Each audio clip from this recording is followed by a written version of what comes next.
Hello दोस्तों, स्वागत है अपने YouTube channel Devendra sir reasoning math में। जैसा कि आपको पता ही है और हम बताते हैं कि आज से हम पेट की पूरा कोर्स कंप्लीट कोर्स पेट का स्टार्ट कर रहे हैं, जिसमें पेट में जो पूछे जाने वाले सब्जेक्ट हैं Hindi, geography, history, UP special, current affairs, polity, math, reasoning, इतनी सारी जो चीज़ें पूछी जाएंगी इनको हम बेहद टॉपिक वाइज क्लियर करेंगे। ठीक है, जो पीडीएफ से हो सकेगा पीडीएफ बना कर इसको पढ़ाएंगे, और जो रीजनिंग मैथ है उसको बोर्ड पे समझा के बताएंगे। उसके बाद पीडीएफ में भी आपको क्वेश्चंस हल कराएंगे। ठीक है, तो आप हमारे चैनल पर बने रहिए। अगर आप नए हैं तो आप हमारे चैनल को सब्सक्राइब करिए, शेयर करिए, लाइक करिए, अपने दोस्तों को भी बताइए। और हम ये तो नहीं कहते कि आपके 80 आ जाएंगे, 90 आ जाएंगे, 100 आ जाएंगे, लेकिन हम ये ज़रूर कहते हैं कि आप सफल होंगे, आपकी पेट की परीक्षा बीट होगी। ठीक है, तो जो हम कंटेंट दे रहे हैं उसमें आप बेहतर परफॉर्मेंस करेंगे, ये हम मानकर आपको पढ़ा रहे हैं। तो हम अपने टॉपिक की शुरुआत करते हैं। आज हमने पॉलिटी का टॉपिक लिया है। पॉलिटी के जितने भी क्वेश्चन बन सकते हैं, जितने भी टाइप के क्वेश्चन बन सकते हैं, हमने इम्पॉर्टेंट क्वेश्चन लिए हैं और टॉपिक वाइज क्वेश्चन लिए हैं, और हम पॉइंट टू पॉइंट बात करेंगे। ठीक है, हमारी बात पॉइंट टू पॉइंट होगी, क्योंकि पेट का एग्ज़ाम प्राइमरी एलिजिबिलिटी टेस्ट है। तो मतलब इसमें क्या है कि आपके ज़्यादा डीप में क्वेश्चन नहीं जाएंगे। ठीक है, आपके पॉइंट टू पॉइंट क्वेश्चन बनेंगे और इन्हीं क्वेश्चन को पूछा जाएगा। अगर आप अच्छे से पढ़े नहीं रहेंगे तो आप इन्हीं क्वेश्चन को नहीं लगा पाएंगे एग्ज़ाम में। तो हम अपने क्वेश्चन की सीरीज़ को स्टार्ट करते हैं और देखते हैं पहला क्वेश्चन। संविधान सभा का पहला क्वेश्चन देखते हैं कि पहला क्वेश्चन क्या है। प्रेम बिहारी राय ज़्यादा ने भारतीय संविधान को हाथ से लिखे थे। अब पूछ ले आपके क्वेश्चन में, भारतीय संविधान को हाथ से किसने लिखा था? प्रेम बिहारी राय ज़्यादा ने। प्रेम बिहारी राय ज़्यादा ने। और दूसरा क्वेश्चन क्या है, देखिए दूसरा क्वेश्चन है, डॉक्टर भीमराव अम्बेडकर ने संविधान का प्रारूप तैयार किए थे। अब पूछ ले संविधान का प्रारूप किसने तैयार किया था? तो डॉक्टर भीमराव अम्बेडकर ने तैयार किया था। अब आपसे अगला क्वेश्चन पूछें कि डॉक्टर भीमराव अम्बेडकर को भारतीय संविधान का जनक कहा जाता है। अब पूछे कि भारतीय संविधान का जनक किसे कहा जाता है, तो क्या बताएंगे? डॉक्टर भीमराव अम्बेडकर को। अगला क्वेश्चन देखिए, नंदलाल बोस ने संविधान पर चित्रकारी किए थे। अब पूछ ले संविधान पर चित्रकारी किसने किया था, तो क्या बताएंगे? नंदलाल बोस ने। अगला क्वेश्चन देखिए, संविधान को मूल रूप से अंग्रेजी भाषा में लिखा गया था। संविधान को मूल रूप से किस भाषा में लिखा गया था? अंग्रेजी भाषा में लिखा गया था। मूल संविधान को संसद के केंद्रीय कक्ष में रखा गया है। अब पूछ रहे मूल संविधान को संसद के किस कक्ष में रखा गया है, तो क्या बताएंगे? केंद्रीय कक्ष में। संविधान सभा की पहली बैठक 9 दिसंबर 1946 को हुई और इसका अस्थायी अध्यक्ष कौन था? सच्चिदानंद सिन्हा थे। अगला क्वेश्चन देखिए, संविधान सभा की दूसरी बैठक 11 दिसंबर 1946 को हुआ और इसका अस्थायी अध्यक्ष डॉक्टर राजेंद्र प्रसाद थे। अस्थायी अध्यक्ष कौन था? डॉक्टर राजेंद्र प्रसाद, जो 11 दिसंबर 1946 को बैठक हुई थी। और जो 9 दिसंबर 1946 को बैठक हुई थी उसके अस्थायी अध्यक्ष कौन थे? सच्चिदानंद सिन्हा जी। अगला क्वेश्चन देखते हैं, 13 दिसंबर 1946 को जवाहरलाल नेहरू द्वारा संविधान सभा में उद्देश्य प्रस्ताव पेश किया गया था। अब पूछ ले उद्देश्य प्रस्ताव किसके द्वारा पेश किया गया था, तो जवाहरलाल नेहरू द्वारा। कब पेश किया गया था, तो 13 दिसंबर 1946 को। अगला क्वेश्चन देखते हैं, 22 जनवरी 1947 को संविधान सभा ने उद्देश्य प्रस्ताव को स्वीकार कर लिया था। अब पूछे उद्देश्य प्रस्ताव को कब स्वीकारा गया था, तो 22 जनवरी 1947 को। अगला क्वेश्चन देखते हैं, संविधान सभा की अंतिम बैठक 24 जनवरी 1950 को हुआ था। अब पूछ ले संविधान सभा की अंतिम बैठक कब हुई थी, तो 24 जनवरी 1950 को। अगला क्वेश्चन देखते हैं, संविधान सभा द्वारा राष्ट्रगान को 24 जनवरी 1950 को स्वीकार किया। अब संविधान सभा द्वारा राष्ट्रगान को 24 जनवरी 1950 को स्वीकार किया गया। अब पूछ ले कि संविधान सभा द्वारा राष्ट्रगान को कब स्वीकार किया गया था, तो 24 जनवरी 1950 को। अगला क्वेश्चन देखिए, जैसे पूछ ले संविधान सभा द्वारा राष्ट्रगीत को 24 जनवरी 1950 को स्वीकार किया गया था। राष्ट्रगीत को कब स्वीकार किया गया था? 24 जनवरी 1950 को। दोनों एक ही डेट को स्वीकार किए गए थे, 24 जनवरी 1950 को, राष्ट्रगान और राष्ट्रगीत। राज्यसभा हिंदी को स्वीकार किया गया 14 सितंबर 1949 को। हिंदी को कब स्वीकार किया गया? 14 सितंबर 1949 को। 14 सितंबर को हर वर्ष क्या मनाया जाता है? हिंदी दिवस मनाया जाता है। भारत के राष्ट्रीय चिन्ह सारनाथ के अशोक स्तंभ को स्वीकार किया गया 26 जनवरी 1950 को। कब? 26 जनवरी 1950 को। राष्ट्रीय ध्वज को स्वीकार किया गया 22 जुलाई 1947 को। कब? 22 जुलाई 1947 को। राष्ट्रीय ध्वज का डिजाइन पिंगली वेंकैया ने तैयार किया था। अब पूछ ले राष्ट्रीय ध्वज का डिजाइन किसने तैयार किया था? तो पिंगली वेंकैया ने तैयार किया था। अगला क्वेश्चन देखिए। अब राष्ट्रीय ध्वज का डिजाइन किसने तैयार किया था? पिंगली वेंकैया ने तैयार किया था। संविधान सभा के संवैधानिक सलाहकार कौन है?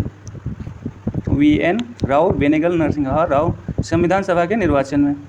1946 की कैबिनेट मिशन योजना के अनुसार जुलाई 1946 में 296 सीटों के लिए चुनाव हुआ और जिसमें कांग्रेस ने 208 सीटें पाई। अब पूछ लें कि 1946 में 296 सीटों के लिए चुनाव हुआ था जिसमें कांग्रेस ने कितनी सीटें पाई थी? कितने बताएंगे आप? 208 सीटें पाई थी। तथा मुस्लिम लीग को कितनी सीटें मिली थी? 73 सीटें मिली थी, जबकि कुल सीटों की संख्या कितनी थी? 289 थी। संविधान सभा के सदस्यों का चुनाव प्रत्यक्ष रूप से प्रांतीय विधानसभाओं द्वारा किया जाता है। 10 लाख की जनसंख्या पर एक सदस्य को चुना जाता था। संविधान सभा में कुल महिला सदस्यों की संख्या कितनी थी? 15 थी। अब पूछ ले संविधान सभा में कुल महिला सदस्यों की संख्या कितनी थी? 15 थी। प्रारूप समिति, ड्राफ्टिंग कमेटी, मसौदा समिति, पांडुलेखन समिति देखिए गठन कब हुआ? 29 अगस्त 1947 को। उद्देश्य क्या था? संविधान का ड्राफ्ट तैयार करना। अध्यक्ष कौन था? डॉक्टर भीमराव अम्बेडकर। कुल सदस्य कितने थे? 7। कौन कौन से थे? देखिए कौन कौन से थे। कौन कौन से थे? डॉक्टर भीमराव अम्बेडकर तो अध्यक्ष ही थे। VL मित्त थे, KM मुंशी थे, मोहम्मद सादुल्ला थे, अल्लादी कृष्ण स्वामी अय्यर थे, N गोपाल स्वामी अय्यर थे, DP खेतान थे। और झंडा समिति के अध्यक्ष पूछ ले कौन? किसको बताओगे? राजेंद्र प्रसाद को। मूल अधिकारी एवं अल्पसंख्यक समिति के अध्यक्ष कौन है? वल्लभ भाई पटेल। संघ शक्ति समिति के अध्यक्ष कौन है? जवाहरलाल नेहरू। संविधान दिवस मनाया जाता है 26 नवंबर को।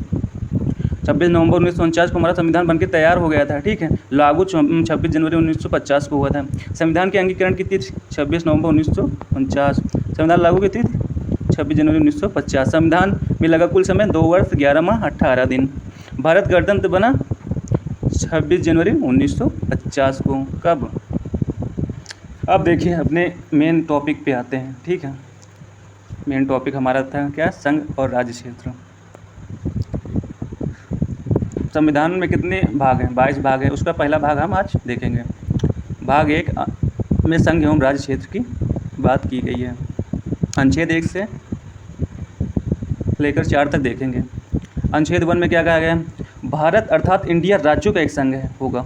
भारत अर्थात इंडिया क्या होगा? राज्यों का एक संघ होगा, ठीक है। यूनियन होगा, कॉन्फेडरेशन नहीं होगा, फेडरेशन नहीं होगा। क्या होगा? यूनियन होगा, जिसको तोड़ा नहीं जा सकता, जिसको तोड़ा नहीं जा सकता। और यहाँ से क्वेश्चन और बन सकता है, भारत अर्थात इंडिया मतलब भारत और इंडिया दोनों, मतलब दोनों ही नाम किस अनुच्छेद में आए हैं?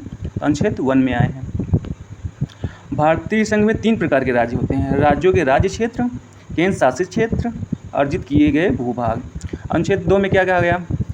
नए राज्यों को प्रवेश या स्थापना। यदि भारतीय ये संघ जो लिखा है इसमें संघ होगा। भारतीय संघ में नए राज्यों को शामिल करना हो तो यह कार्य संसद करती है। कोई भी राज्य, कोई नया राज्य को अगर मान लीजिए जैसे सिक्किम को मिलाना था तो ये काम किसने किया था?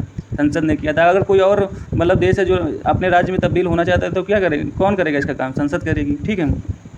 अगला अनुच्छेद देखते हैं। अनुच्छेद 3 क्या कहता है? नए राज्यों का प्रवेश या स्थापना तथा वर्तमान राज्यों के नाम एवं सीमा में परिवर्तन। किसी भी राज्यों के नाम और सीमा में परिवर्तन संसद करती है साधारण बहुमत से। मतलब कहने का तात्पर्य इसमें यह है कि अगर हम कोई बड़ा राज्य है, जैसे मान लिया कि उत्तर प्रदेश बहुत बड़ा राज्य है, अब इसमें मान लिया आगरा को अलग कर दिया जाए, फैजाबाद को अलग कर दिया जाए, ठीक है, ये रायबरेली वाले क्षेत्र को अलग कर दिया जाए, ठीक है, तो क्या होगा इसमें? ये संसद आसानी से साधारण बहुमत से कर सकती है, ठीक है। कोई भी बड़े राज्य को छोटे छोटे राज्यों में विभक्त कर सकती है, कोई भी राज्य का नाम परिवर्तन कर सकती है। भाषा के आधार पर राज्यों की मांग। भाषा के आधार पर आधार पर बनने वाला पहला राज्य आंध्र प्रदेश था। गठन कब हुआ था? 1 अक्टूबर 1953 में। राज्य पुनर्गठन आयोग बना 1953। अध्यक्ष कौन था? फजल अली और सदस्य हृदयनाथ कुंजरू और KM पडिक्कर। राज्य पुनर्गठन अधिनियम 1956 के अनुसार भारतीय राज्यों की 4 श्रेणी ABCD में तोड़ दिया गया और तोड़कर 14 राज्य और 6 केंद्र शासित प्रदेश का निर्माण हुआ। जम्मू कश्मीर केंद्र शासित प्रदेश बना 5 अगस्त 2019 को। लद्दाख केंद्र शासित प्रदेश बना 5 अगस्त 2019 को। तो अगला क्वेश्चन देखते हैं। तो आप ये क्वेश्चन आ सकते हैं आपके पेट एग्जाम में, ठीक है। बहुत ही यही हमने पॉइंट टू पॉइंट बात करने की कोशिश की है, ठीक है। आपकी तैयारी कम समय में कितनी ज़्यादा अच्छी हो सकती है, इस पर हमने फोकस किया है। तो जम्मू कश्मीर केंद्र शासित प्रदेश कब बना? 5 अगस्त 2019 को। लद्दाख केंद्र शासित प्रदेश कब बना? 5 अगस्त 2019 को। तेलंगाना राज्य बना 2 जून 2014 को। छत्तीसगढ़ राज्य बना छाउज से याद रखते हैं, छाउज मतलब छत्तीसगढ़, उत्तराखंड, झारखंड। तो 1 नवंबर 2000 को छत्तीसगढ़ राज्य बना। उत्तराखंड राज्य कब बना? 9 नवंबर 2000 को। झारखंड राज्य कब बना? 15 नवंबर 2000 को। गोवा, दमन और दीव और दादर नगर हवेली, गोवा में कौन था? पुर्तगालियों का क्षेत्राधिकार था। 1961 में तीनों क्षेत्र भारत में शामिल हुए। गोवा पूर्ण राज्य बना 1987 में। पांडिचेरी या पुडुचेरी किसके अधिकार में था? कृषि क्षेत्राधिकार में था। भारत में शामिल हुआ 1953 नवंबर में। पांडिचेरी पूर्ण राज्य बना 1962 में। अगला देखते हैं, ये अपना लास्ट क्वेश्चन होगा, ठीक है।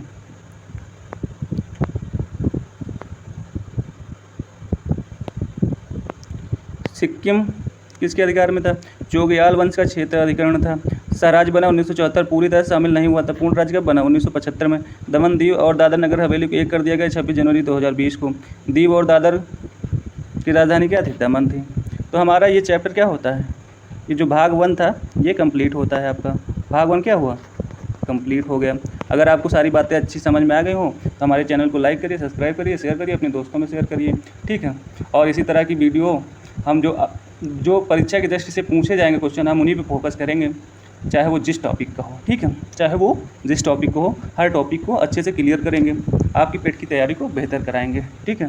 तो तब तक के लिए जय हिंद, जय Bharat, good night to all.